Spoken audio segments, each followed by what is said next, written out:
اللہ اپنی تقدیر کو کس طرح لوگوں کے سامنے واضح کر دے، یا کس طرح ہر چیز کو اپنے بندوں تک ان کو بتا دے، اگر یہ معاملہ ہوگا تو سارا معاشرہ بگڑ جائے گا۔ سب سے پہلے اس بات کو سمجھیے کہ تقدیر ہے کیا چیز۔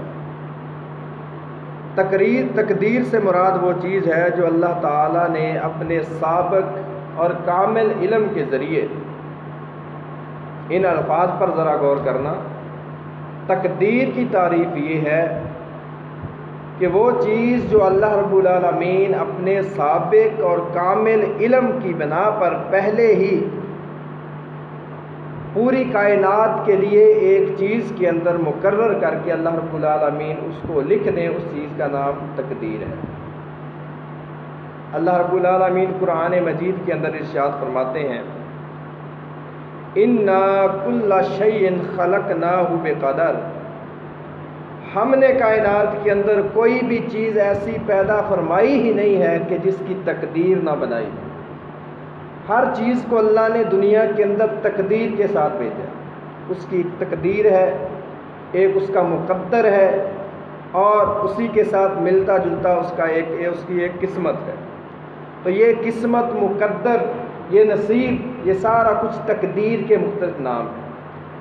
تو تقدیر ہر چیز کی اللہ نے بنائی ہے، چاہے وہ جن ہے، کوئی انسان ہے، کوئی چھوٹا ہے، کوئی بڑا ہے، کوئی عربی ہے، کوئی اجمی ہے، کوئی غریب ہے، کوئی امیر ہے، ہر چیز کو، ہر انسان کو اللہ نے ایک تقدیر دے کر، ایک اس کی تقدیر لکھ کر اس دنیا کے اندر بھیجا۔ تقدیر کے 4 مراتب ہیں جن کے اوپر ایمان لانا ہر مسلمان کے لیے ضروری ہے۔